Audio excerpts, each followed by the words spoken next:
Hi, everyone, and welcome to For Immediate Release. This is episode 479. I'm Neville Hobson. And I'm Shel Holtz. On Thursday, Neville, you and I are going to interview Stephanie Grober, who is the marketing and PR director at Horowitz Agency. This is a marketing agency that works with law firms, production companies, and other professional service providers in the US and Canada. And we're going to be talking about GEO, generative optimization, generative engine optimization. I'm not altogether sure, but it's a hot topic, and I thought I would take today's episode to set the stage for that, because we've all seen the headlines recently. ChatGPT traffic referrals to websites plummeted more than 50% in a single month this summer. And that's not a blip. It's a structural change in how these large language models are surfacing content. OpenAI tweaked its ranking, and suddenly ChatGPT began citing fewer sources, leaning more heavily on places like Wikipedia and Reddit. Useful for users? Yeah, but if you're a brand counting on visibility, it's a gut punch. And meanwhile, the volume of content keeps exploding. A new B2B study found content production has tripled year over year, which could be partly attributable to marketers flooding the zone with content in the hopes that LLMs will hoover it up and they'll show up in AI search results. Interestingly, that tripling of content volume has not been accompanied by commensurate budget increases. But we're producing more content than ever, but it's not necessarily better content or content that LLMs are actually going to use. So no surprise that there's a scramble for the supposed hack that will unlock generative engine optimization, GEO. Some companies are starting to figure out that it's not about gaming the algorithm, though. It's about trust. Sylvia Lepoitovan, the chief marketing officer at Kanji, shared a fascinating case study on LinkedIn. Her team created The Sequence. It's a standalone content brand with its own domain, separate from the corporate site. The idea was simple: create a community-driven media hub, human, high quality, free of fluff. The unexpected bonus that came from this is that LLM started treating The Sequence as an external authority. When asked about Kanji, ChatGPT doesn't just reference the company, it references The Sequence. In other words, by building a trusted resource that stands on its own, apart from the central brand site, they built credibility not just with their human audience, but with the algorithms too. Now, that aligns perfectly with something else I saw from Liza Adams, another CMO, who pointed out that the reason Wikipedia and Reddit dominate AI citations isn't mysterious. It's because they directly answer real questions using the same plain language real people use. Adams contrasts two types of marketing teams: the ones who do the hard work of auditing their content, listening to customer language, and creating genuinely helpful answers, and the ones chasing quick fixes and shortcuts.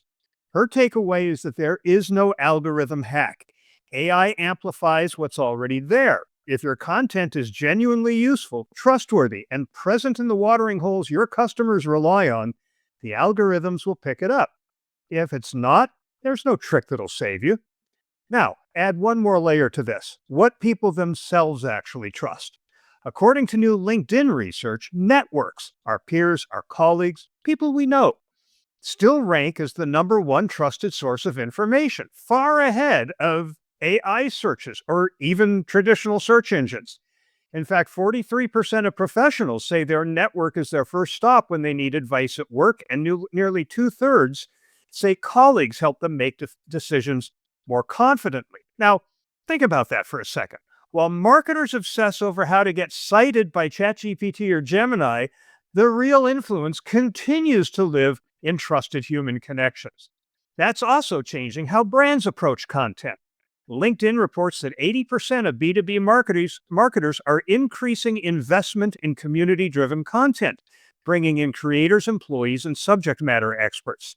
They understand that credibility doesn't come from corporate channels alone. It comes from trusted voices people want to hear from. So where does that leave us? In a messy transition is where that leaves us. Generative AI referrals are volatile. Content volume is ballooning. Everyone's chasing GEO or AEO or AI SEO or whatever acronym you want to use. But the truth is, the winning strategies are old school in the best sense. Build trust, answer real questions, and put your content where your community is already paying attention. Kanji's story shows that if you can create a true content brand, it can earn authority with humans and with machines. Liza Adams reminds us that shortcuts don't work. Answering real questions in real language does. And LinkedIn's research makes it clear that even in the age of AI, our human networks still shape the bulk of decisions. So stop chasing algorithms, earn trust. That's the real path to visibility in a generative search world. Good assessment there, Shel, I think. We've talked about this a lot on recent episodes of this podcast. One that comes to mind recently, which is in this kind of area, was the episode in which we talked about the new form of press release that some people are discussing that is aimed at algorithms, not humans. And this, to me, is in the same kind of territory in that context. It's a hack. So, you call it that if you like, but I see it more as this is the direction of travel. And the critics who say, no, this is not going to take off. It is. Trust me, it really is.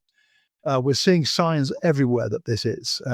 Google had a really good, not Google, it was Pew Research at the end of July, had a quick survey results. Again, we've talked about this stuff on this podcast.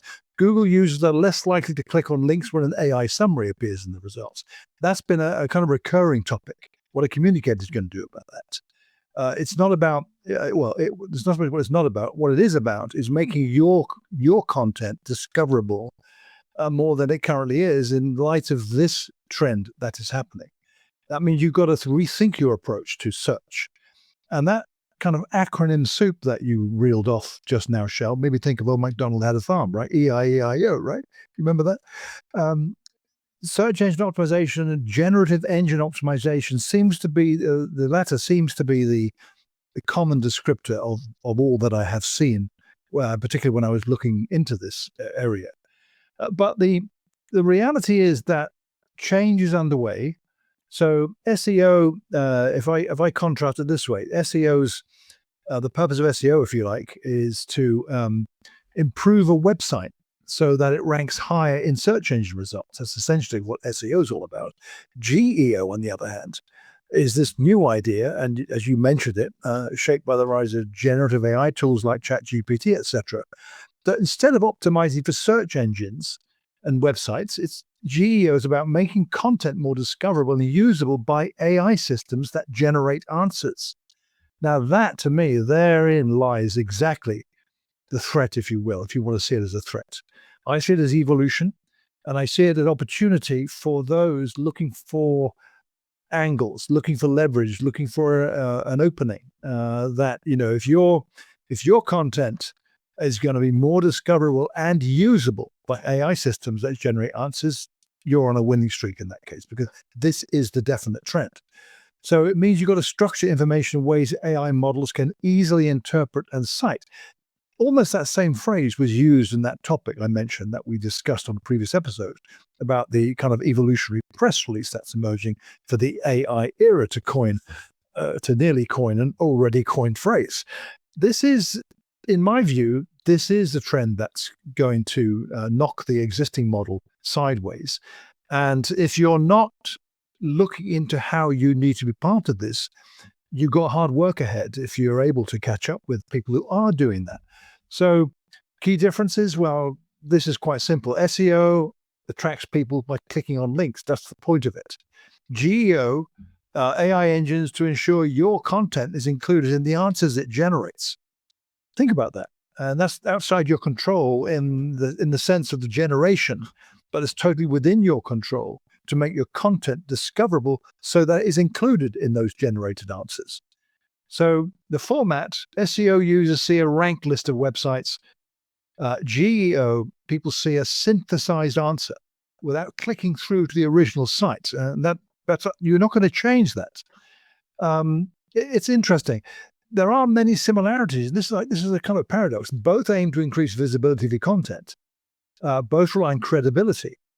both evolve constantly as the technology changes. Both can affect reputation. If you're doing badly, like keyword stuffing for SEO or gaming AI for GEO, you risk undermining trust. And that's the underlying point of it all.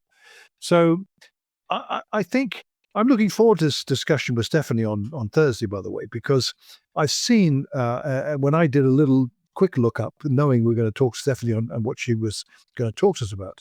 I see a lot of criticism of geo. Some people call it snake oil. This is not genuine. It's not authentic. This is definitely not what you should be doing. And I'm thinking deja vu in the sense of what I've seen in the past when something new appears in the PR realm, if you like.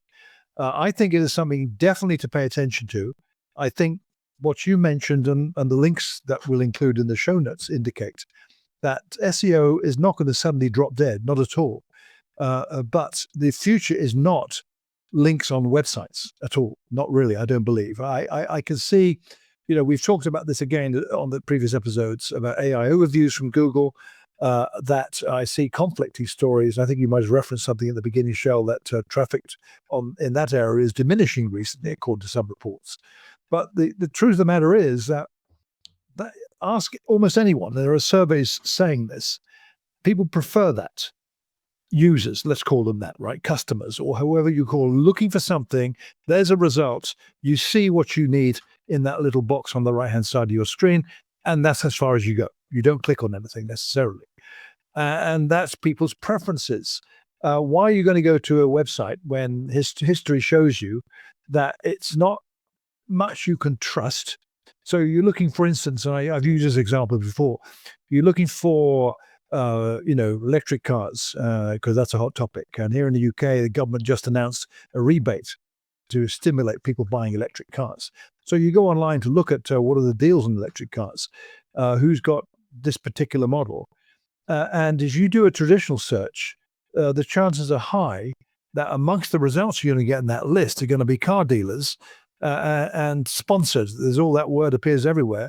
I wouldn't go there at all, not knowing that there's now this far more trustworthy alternative that's likely to give me what I want without the feeling that you're being manipulated by an algorithm because they paid money to have their listing appear. This is where we're at in the territory, it seems to me, Shel. So again, Stephanie, looking forward to hearing how can she put this forward as a good explainer. For communicators, and this is the message we mentioned before, is that you've got to really make sure your content is clear, credible, and discoverable. That's not a new thing. You've always had to do that, right? But now it's becoming more likely that if it's not, you'll be ignored. And that's not good if you're a brand. No, and you said SEO's not dead, and it's not going to die anytime. Maybe it is. Well, it's received a diagnosis, and its physicians are trying to figure out if there's anything they can do to save it. But it has time yet to enjoy what's left of its life. I've heard people talking about the notion that one day the web is going to be designed for bots. That it's going to be bots that are going to be visiting websites and gathering information and fueling the research and the searching that humans do. I don't think that's accurate. I think there's always going to be reasons people want to visit websites. I mean, is the Onion website really just there for bots to hoover up its content? No, people want to go have a laugh. People want to go watch videos on YouTube. There are reasons that people are going to want to go visit some kinds of websites. But, I mean, I look at that item that we reported on about a new type of press release to accommodate the algorithms. And the more I think about that, the more I believe that if you need to revise the approach you take to press releases to accommodate large language models, then the old approach you were taking to press releases probably sucked. Because what is it that appeals to the large language models? Well, first of all, they're not sharing their algorithms with us. When Google makes a change to Google, they write papers about it. They give the new update a name, and all the SEO companies gobble up this information and make strategic changes to their work in order to accommodate the changes that Google's made. What OpenAI and Google Gemini, Google DeepMind, and the other players in this space, what their algorithms are, is a black box. We don't know. So if you're trying to game the algorithm, let's face it, you're guessing. What we do know is roughly how these models work, not in any great detail. Even the people who built them don't understand how they work in any great detail, but we know that the knowledge that is collected in the training and in the continuous training that goes on through adding the new stuff that is posted that the bots are all out gathering, uh, is all stored in cells and in neurons in a neural network. And it's the association between the neurons, just like in our own brains, that produce the next token, the next word, the next sentence, the next paragraph in the results that you see. And we do know that a lot of these results are coming from Reddit and from Wikipedia. And we do know, or at least it is a very strongly supported bit of surmising, that it's because they talk in plain language and answer questions that people want to know about.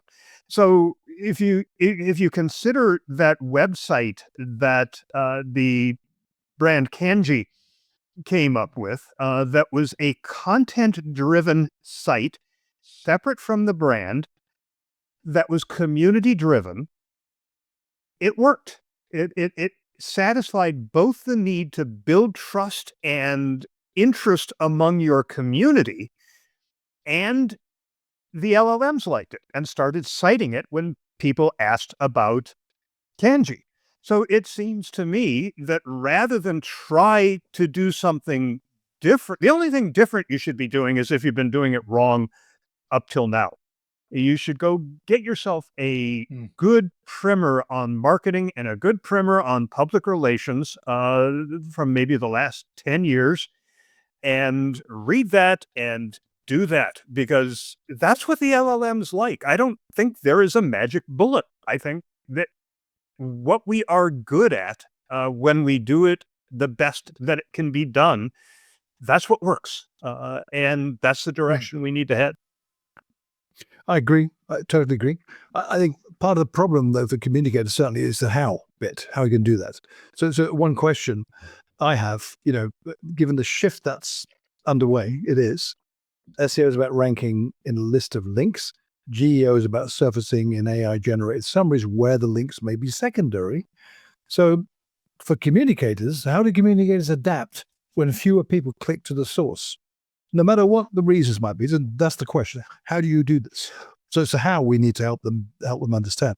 And I don't have the answer to the how myself. I think the answer goes back to basic strategic planning, right? It's, sure. What is your goal in the first place? What strategy are you going to employ in order to achieve that goal? And if the old strategy of SEO doesn't work, if the even older strategy of having a website doesn't do the trick anymore, what else do you do?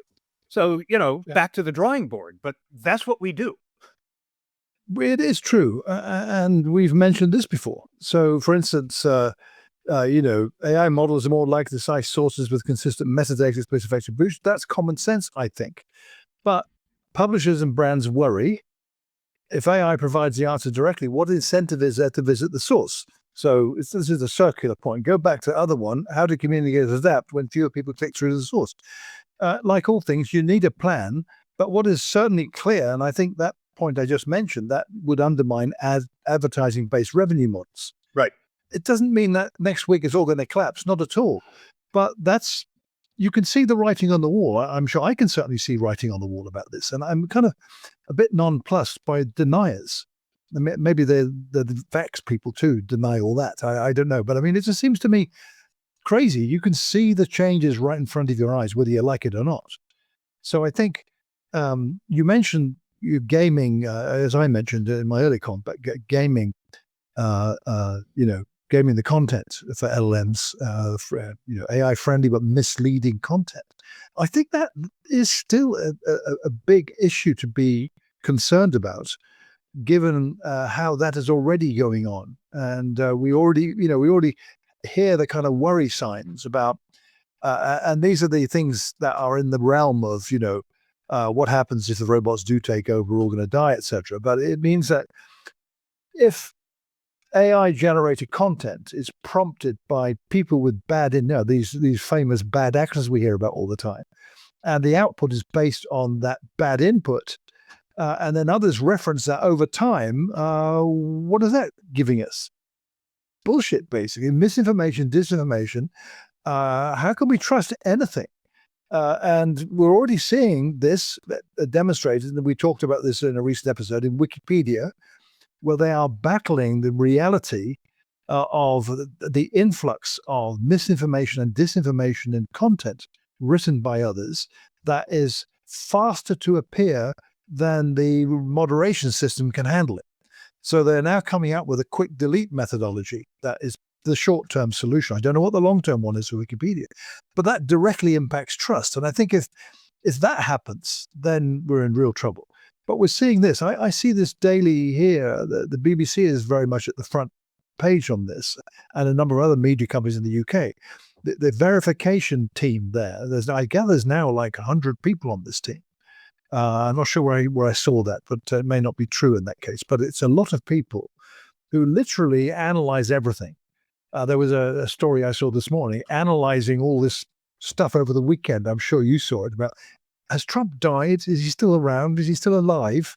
And that's been looked into to get to the source of where that started. I've not seen the conclusion of that research, but Wikipedia is definitely in the frame. Reddit, I saw mentioned earlier, and every time I go to Reddit, and I use Reddit a lot because of things I'm interested in, and it's full of, opinion. And then the counter opinion. And then you get rabbit holes everywhere about, well, I heard it was this and that's not true. Worse is the ones who say with authoritative sounding words that X, it is so and so, without any verification. People believe that stuff. Therein is part of the problem too. Humans are too trustworthy in that regard. So it's a mess. And how do communicators adapt when fewer people click through the source is a kind of umbrella question to it all. It's a difficult one. Well, I think the fact that fewer people are clicking to a source means that the purpose of the source needs to change. You need it there because that's what the LLMs grab in their training sets. So you want to continually be working on that content. And there may come a day where you won't care if a single human sees it, as long as it's delivering the AI results that you need it to. Perhaps website design is going to diminish. Only the sites that people actually do want to visit for whatever reason will get high quality design. The rest will be, more markup language, so that it's even easier for the LLMs to grab. I don't know where that's headed. We'll see, because I'm sure that will follow whatever ends up working. But the idea that you won't need a website anymore is absurd. If you were generating revenue off of that website through advertising, you're probably going to need to switch to something more community driven, because people will continue to go to community sites because AI can't replicate. It can't deliver that for you. No, so. I agree. And I don't see websites dying away, even if some people say they will, because like you said, people will always want to do certain things. That might well diminish nevertheless. But in all of that, you mentioned the point earlier, and you mentioned this the other day, I think, in some of your recent experiences, that already there are tools that, let's call them AI agents, even though I don't think they really are yet, that will go out to YouTube and take these 17 videos on this topic that you're really interested in, summarize it all from the transcript, and present to you a summary of what it's all about, with some actionable items for you to do, depending on what you've asked it to do for you. So that, to me, I can see more likely. I speak for myself here, and I've kind of scroll through YouTube looking for stuff myself. That would be far more appealing than me going to the website. Well, I've actually created I wouldn't do that. And I would imagine a lot of people would prefer to do that than go themselves to the Onion, as the example you made. Have someone give you the list of this is what this is all about. I've done that. I've used Google's Opal tool to create a Yeah. workflow where I enter the URL of a YouTube video. I say, this is a Yeah. video that gives instructions on how to do X, go to the transcript and just give me the steps to do it. Yeah. I chose that video because I watched it and it has the steps I want. What I don't want to have to do is continually rewind as I'm going through these steps. So once I've seen it, I just want to see the steps articulated. And it works real well. I used it a few times. Then I got the Comet browser from Perplexity, which I can just do that as a prompt now. I don't need a workflow. So I just got that over the weekend as my congratulations, you're now in the trial, blah, blah. I've installed it, but I've not tried it yet, but it's on my to-do list to do. I see, you watch a couple of YouTube videos to see everything you can do with it, because I'm going to try it, but right, I'll try it with that, I suspect. So this adds to what's happening in the development phase of what's going on in that wide world out there. And the pressure is definitely on to find better ways, more effective ways to get the answers to what you're looking for that are far more appealing to users. This is really what it comes about. What do you prefer to use? And you will ignore lists of links in the future because they're not sufficient information for you without more work. So I find the developments in tools like ChatGPT with the recent models, where they now do what Perplexity started doing quite a while ago, which is giving you the list of sources. So I did something the other day on a research project that I'm working on right at the moment, that I told ChatGPT to give the full list of sources, which it did, citation linked to the appropriate passages, made life a lot easier. Not as good as Perplexity, but it's getting there, and didn't do it until not long ago. Perplexity I use occasionally, but ChatGPT is my go-to for all these kinds of things, particularly Model 5. Initially skeptical that I was, but the thinking mode is really quite good. A bit slow, though, I have found. So this is part of the deal. And I think, right, again, like I said, I'm looking forward to this conversation in the FIR interview we've got scheduled for Thursday. Might enlighten us a bit more. Looking forward to it myself. And until then, that'll be a 30 for this episode of For Immediate Release.